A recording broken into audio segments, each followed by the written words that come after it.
Така, днес отново сме на река Бутуня, село Ракево. Реката е малко голяма, но пък цветът е перфектен. Аз ще ви покажа какво улових.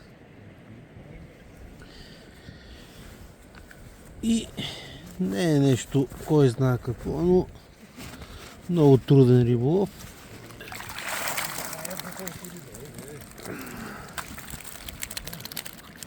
Ето, има и прилични скобарчета.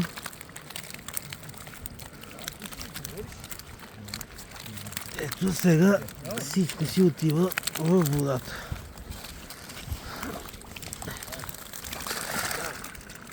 Ето, така се прави, колеги.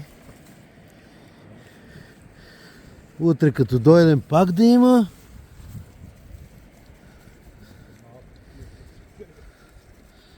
Рибката си е във водата, там където е мястото. Ето, колегата веднага седна, не ме чака да тръгна. Почва да ги бия на моето място. Застървил съм му. И така, довиждане.